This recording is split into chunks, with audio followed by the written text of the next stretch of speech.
मैं आपको सुनाने जा रहा हूं अपनी मंडली के सदस्य मंजीत ठाकुर की लिखी कहानी कविराज। देव वाजपेयी। वैसे तो देव पढ़ाई करता है, लेकिन उसकी तमन्ना है एक लेखक बनने की। लेकिन दुनिया है जो उसकी कविताओं की, उसकी कहानियों की कोई इज्जत ही नहीं करता। आज भी देव एक महफिल से थका हारा लौटा है। अभी भी उसके कानों में उसकी कविताओं की हूटिंग और मजाक में हवा में तैरते कहकहे गूंज रहे हैं।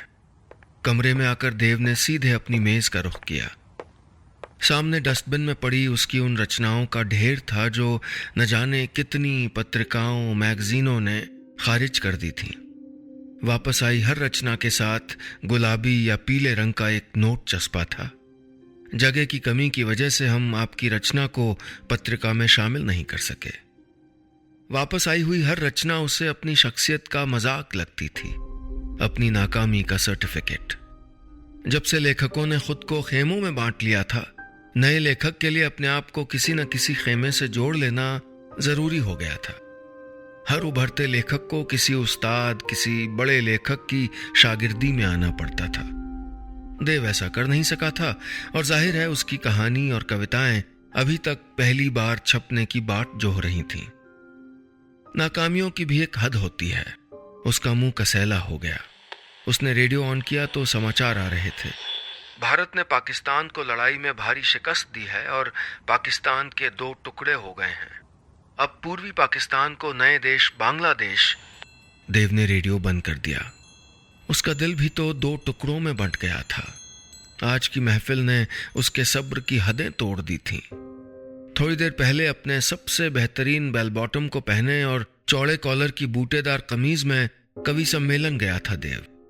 उसके ये कपड़े पूजा ने दिलवाए थे। उसकी खास पसंद थे ये कपड़े। लेकिन भरी महफिल में सब ने उसकी कविताओं की धज्जियां बिखेर दी थीं। ये सही है कि वो नया था, हाथ कच्चा था उसका। उसने महफिल में कविताओं का पाठ शुरू किया। माइक से एक बड़ी तेज आवाज निकल गई थी। शोर हो गया। वो हड़बड़ा गया। उसके सामने बैठे थे ऐसे बड़े बड़े धुरंधर जिनकी गजलों की धूम थी। उसने कविता पढ़नी शुरू की ही थी। तेज धूप में तुम मेरे मन का साया हो, तेज धूप में तुम मेरे मन का साया हो। सामने की सीट पर बैठे उसी के कॉलेज के लड़कों ने हूटिंग शुरू कर दी थी। छाता लेके चला करो, हमसे भी मिलवाया करो। चंट लड़कों ने उसको कविता पूरी करने ही नहीं दी। सामने कुर्सियों पर जमे और काजू कुतरते संपादकों, लेखकों ने कसकर ठहाका लगाया था। शायद देव यह भी सहन कर लेता, लेकिन कविता पढ़ते समय ही उसने कनखियों से देखा था पूजा भी लोगों के ठहाकों में शामिल थी। वही पूजा जिसके लिए वो जान छिड़कता था और दोनों ने न जाने प्यार के कितने पल साझा किए थे। वो भी आज उसकी कविता की मजाक उड़ा रही थी। सम्मेलन खत्म होते ही देव ने देखा पूजा महफिल में छा गए उस नए कवि से हंस हंस कर बातें कर रही थी। देव का दिल टूट गया। देव को लगा जब पूजा भी उसकी नाकामी पर हंसने लगी तो क्या बचा है साथ में। उसने फैसला कर लिया, सब कुछ छोड़ छाड़ कर चला जाएगा। कश्मीर घाटी के एक छोटे से कस्बे बडगाम, जहां उसका पुश्तैनी मकान था जो दादी की मौत के बाद खाली था। शायद ये खालीपन ही उसके मन के खालीपन को भर दे। उसके कारोबारी पिता ने हमेशा देव के लिखने पढ़ने का मजाक बनाया था, लेकिन बेटे के ऐसे हार कर पुरखों के गांव जाने के फैसले से उनकी भी आंखें डबडबा गई थीं। कहा था उन्होंने, ऐसे नहीं हारते देव। लेकिन देव सफर पर निकल पड़ा। अपने साथ पूजा के गिफ्ट किए बेल बॉटम और बूटेदार कमीज ले जाना भूला नहीं था वो। पूजा कहती थी आराधना फिल्म में ऐसे ही कपड़े पहने हैं राजेश खन्ना ने। लेकिन वो दिन और थे। वो दिल पर पत्थर रखकर दिल्ली को पीछे छोड़ आया था और अपने सारे सपनों और सपनों की रानी को भी। जम्मू तक तो सब ठीक था, लेकिन आगे बढ़ते ही मौसम बदल गया था। सारे रास्ते बर्फ बिछी थी। उसकी जिंदगी में तो कभी मौसम बदला ही नहीं। ऐसे ही हमेशा बर्फीला सन्नाटा छाया रहा। देव की एम्बेसडर घाटी में दाखिल हुई तो आसमान बादलों से भरने लगा था। जम्मू तक हवा में जो कोमल ठंडक थी, अब वहां चीड़ और चिनार के पेड़ बहुत पीछे रह गए थे। कहीं कहीं झील का पानी कभी कभी झलक जाता, फिर सब्जे की हल्की सी लकीर, फिर वो भी नहीं। देव की जिंदगी से भी तो ऐसे ही हरियाली गायब हुई थी। देव बडगाम पहुंच गया था। पहाड़ी के कगार पर उसका मकान बहुत खूबसूरत था। बड़ा सा घर, लेकिन सूना। उसे लगा ये मकान नहीं, खुद देव है। अकेला, सूना, दुनिया से दूर, वक्त की मार से बेदम होता। चारों तरफ शाहबलूत के पेड़ थे, जिनकी शाखों पर बर्फ के सफेद फाहे लटक रहे थे। दोस्तों, उन दिनों कश्मीर की घाटी में, खासकर श्रीनगर में बहुत सैलानी जाया करते थे, क्योंकि घाटी तब इतनी अशांत नहीं थी। कश्मीर जन्नत था, सच वाला जन्नत। सैलानियों के लिए बर्फ शायद शुरू में बहुत लुभाने वाला नजारा होता हो, लेकिन ज्यादा दिन इनके साथ रहना पड़े तो यही सफेदी बहुत उदासी लाती है। देव की उदासी और घनी हो गई थी। देव आकर बारामदे में बैठ गया। उसने तय किया कि वो कुछ नहीं लिखेगा। छुट्टियों की तरह कुछ 2-1 महीने यहीं गुजारकर पिताजी के कारोबार में मदद करेगा। उसने देखा गली की जमीन तक पूरी सफेद थी, मानो किसी ने रुई बिखेर दी हो। ठंड ऐसी कि हड्डियों के भीतर भी नश्तर चुभता महसूस होता था। उसने फेरन के नीचे कांगड़ी की गर्माहट को महसूस करने की पूरी कोशिश की, लेकिन उसके गम ने शायद ठंड को तीखे नेज़े पहना दिए थे। बगनखे की तरह ठंड उस पर तारी होती जा रही थी। तो क्या वो एकदम नहीं लिखेगा? कुछ पल तक तो वो पेड़ पर जमी बर्फ को घूरता रहा, फिर टाइपराइटर ले आया। उसने टाइप किया, लिखना जिंदगी है, जिंदगी पूजा है, पूजा है तो लिखना है।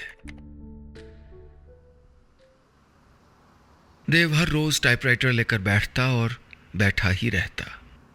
उससे एक लफ्ज नहीं लिखा गया। लिख के फायदा भी क्या?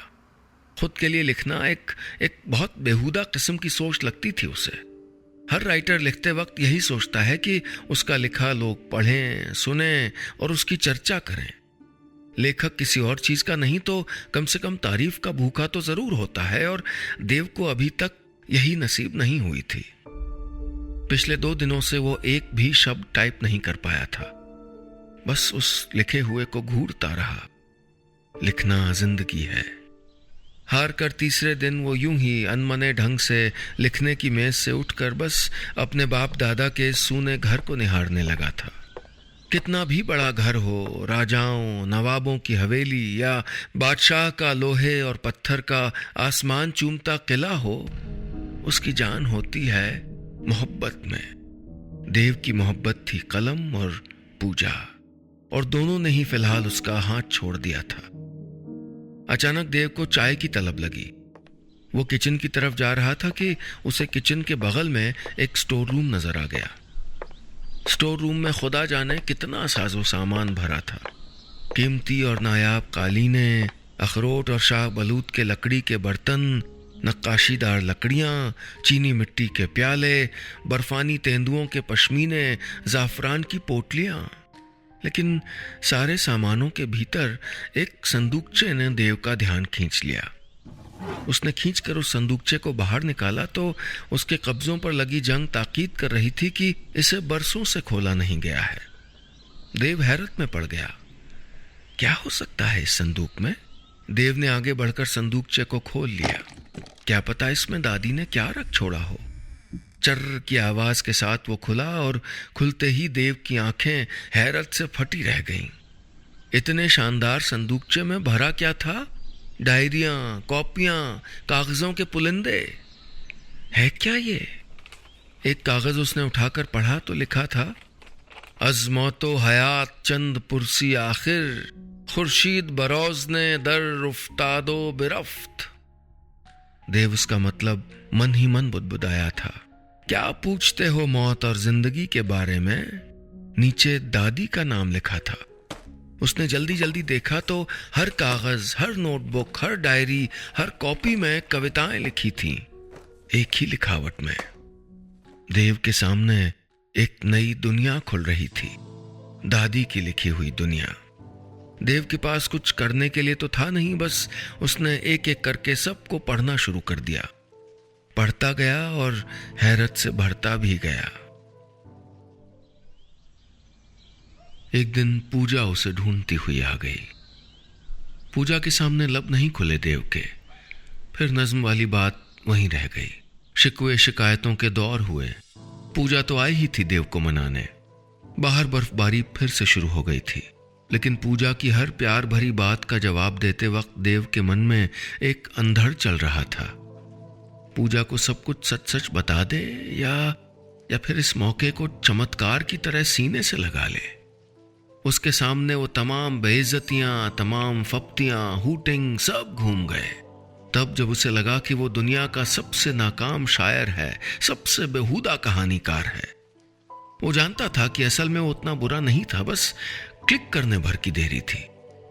और अब जब उसके सामने कामयाब होने का एक नुस्खा था, जहां उसे कुछ और करना ही नहीं था, बस दादी की लिखावट को करीने से टाइप करना था, उसके पांव क्यों डगमगा रहे हैं। पूजा दिल्ली वापस गई और फिर देव को उसने एक पत्रिका भेजी थी जिसमें दादी वाली नज्म छपी थी और नीचे नाम था देव बाजपेयी। नज्म के नीचे अपना नाम देखकर देव मुस्कुरा उठा। कामयाबी का चस्का था ये। उसके बाद तो उसको आदत हो गई। खुद लिखने की तो वो अब कोशिश भी नहीं करता था, करे भी क्यों। पहली कविता कुछ लोगों ने पढ़ी, फिर 2-1 और नज्में, और बधाई का तांता शुरू हो गया। फिर उसके प्रशंसकों की चिट्ठियां बोरों में भरकर आने लगी थीं। और फिर उपन्यास, पहला, दूसरा, सुपरहिट। पूजा को लगता था कि बडगाम जाकर देव उसके बारे में ही सोचता है और उसी के हिज्र की नज़में लिखा करता है। पूजा ने तो यह भी सोचा था कि देव के दोनों उपन्यासों की खूबसूरत नायिका भी वही है। देव की जिंदगी से उदासियों का मौसम जा चुका था। अब हर तरफ से बुलावे आते, मुशायरों के, कवि सम्मेलनों के, फिल्म वालों की तरफ से। अभी हाल में एक नया लड़का हिट हुआ था, लंबा सा, सलीम जावेद की लिखी फिल्म में हिट हुआ था। वो क्या तो नाम था, बड़ा भला सा, अमिताभ, हरिवंश जी का लड़का था। कई फिल्म वालों ने उसकी अगली फिल्म लिखने के लिए कहा था देव से, लेकिन वक्त का पहिया फिर से घूम गया था। पूजा एक बार फिर उसके घर आई। देव घर पर नहीं था और पूजा इत्तफाकन उसके लिखने वाले कमरे में घुस गई। ड्रॉर खोला तो पूजा ने दादी की हाथ की लिखावट वाले पुलिंदे को भी खोल दिया। दादी की लिखावट बिल्कुल अलग थी। लगता था किसी ने कागज पर नक्काशी की हो। 1.5 घंटे बाद पूजा कमरे से बाहर निकली तो सब कुछ उस पर जाहिर हो चुका था। पूजा गुस्से से थर थर कांप रही थी। पूजा के हाथ में दादी की लिखावट वाला पन्ना फड़फड़ा रहा था। देव के आने के साथ ही पूजा ने दादी की लिखावट वाला पन्ना आगे कर दिया। इतना ही पूछा था उसने, इतना बड़ा फरेब करते हुए हाथ नहीं कांपे तुम्हारे? देव सन्नाटे में आ गया। उसे इस बात का सपने में भी गुमान नहीं था कि उसकी ये गलती इस तरह खुल जाएगी। फिर आगे पूजा कुछ नहीं बोली थी। कुछ देर तो वो बेंच पर बैठी खामोश रही और उसके गालों पर गरम गरम आंसू ढुलकते रहे। फिर पूजा चली गई थी हमेशा के लिए। एक फरेबी के साथ कौन रहना चाहेगा भला? देव की दुनिया फिर से अंधेरी हो गई थी। पिछली बार वो नाकामियों से उदास था, इस बार उसके कलेजे पर फरेब का बोझ था। पूजा ने 100 दफा कहा था मुझसे कभी झूठ नहीं बोलना। पूजा को झूठ बर्दाश्त नहीं था, लेकिन जिस रिश्ते की बुनियाद ही झूठ रखी जाए वो कितने दिन टिकती है भला? देव के लिए कुछ बचा नहीं था। पूजा जान गई थी कि देव के जिस लेखन पर वो इतराती थी, सबके सामने बड़े घमंड से कहती थी ये मेरे देव का लिखा है, उसी पूजा के दिल पर क्या गुजरती होगी कि देव का लिखा नहीं था ये सब, ये किसी और का लिखा था। खुद उसकी दादी का, जो दकियानूसी रवायतों की वजह से कभी भी अपने लिखे को छपा हुआ देख नहीं सकी। उनकी कला, उनकी प्रतिभा हमेशा धूल में पड़ी रही और इस नाशुक्रे देव ने बजाय दादी के नाम पर उजाला लाने के कालिख पोत दी। अब क्या करे देव? जाकर पूजा से माफी मांग ले। क्या यह गलती माफी के लायक है? और पूजा से ही क्यों? उन लोगों से कैसे माफी मांगेगा देव जो दादी की नज्मों और कहानियों को देव का मानकर पढ़ते रहे, उसके लिए जान छिड़कते रहे। देव सबका गुनहगार है। उसका मन हुआ कि वो जोर जोर से रोए, चीखे, जाके सबको बता दे कि ऐ पूजा तू मुझे माफ कर दे, ऐ मेरे अजीम रीडर तू मुझको माफ कर दे, ऐ दुनिया के बनाने वालों हो सके तो मुझको माफ कर दो। और दादी, दादी तुम्हारा तो मैं सबसे बड़ा गुनहगार हूं। देव की आंखों के सामने मां का चेहरा घूम गया और पिताजी का भी। वो पिताजी जो हमेशा उससे कहते थे कोई काम ऐसा मत करना कि खानदान की इज्जत धूल में मिल जाए। देव को फिर याद आई थी पूजा की। क्या करे देव, जान दे दे, शायद दूसरे इससे उसे माफ न करें, लेकिन उसके दिल पर बोझ तो नहीं रहेगा। पूजा को याद करते हुए देव की धमनियों का खून गाढ़ा हो गया। बेचैन होकर वो शाह बलूत के पेड़ के नीचे तने से टिक कर बैठ गया। बर्फ गिरती रही, वो हिला भी नहीं। कैसे करे इस गलती का प्रायश्चित, कैसे? बर्फ गिरती रही और वो यूं ही नंगे सर बैठा रहा। देव की जिंदगी में क्या बचा था? एक दिन पूरी दुनिया को ये बात पता चल जानी है कि देव बाबू के लिखे उपन्यास उनके नहीं हैं। फिर सारी दुनिया देव वाजपेयी के नाम पर थूकेगी। अपमान की काई देव के सफेद होते चेहरे पर पुत गई। तो क्या ऐसे बर्फ में गलकर जान देने की सोच रहा है वो? बर्फ में ऐसे बैठा रहा तो थोड़ी देर बाद उसकी रगों में खून गाढ़ा हो जाएगा, शरीर का तापमान कम हो जाएगा और फिर देह इस कपकपी के जरिए खुद को गर्म करने की कोशिश करता है, लेकिन इस आखिरी कोशिश में कामयाब ना हो तो देह यहीं रह जाती है, हंस उड़ जाता है। कायर कहीं का, तू तो शुरू से कायर था। देव ने खुद को धिक्कारा। एक तो चोरी, ऊपर से सीना जोरी। खुद को सजा देकर मौत की राह चुनकर क्या साबित कर पाएगा वो? दिमाग सुन्न पड़ने लगा था, लेकिन खुद को घसीटता हुआ घर के अंदर ले आया था। चिमनी में जल रही आग ने उसको राहत दी और फिर उसकी उंगलियां बिना थके टाइपराइटर पर चलने लगी। 1 दिन, 2 दिन, हफ्ता, 1.5 महीने बाद उसने टाइप किए हुए कागजों के पुलिंदे को उस मेज पर पड़ा देखा जिसके ऊपर उसने अपनी लिखावट में बड़े बड़े अक्षरों में लिखा था, लिखना जिंदगी है, जिंदगी पूजा है, पूजा है तो लिखना है। 1.5 महीने, करीब 400 पन्नों की टाइपिंग, अपनी लिखी हुई। क्या करे अब? उसने एक बार फिर से दिल्ली ट्रंक कॉल बुक किया था। शाम का फोन पूजा नहीं उठाया था। देव ने फोन पर क्या नहीं कहा। इन 2 मिनटों में उसने जितनी मुमकिन थी सारी कस्में दे डाली। एक बार आ जाओ, देख लो, आखिरी बार। तीसरे ही दिन पूजा आ गई थी।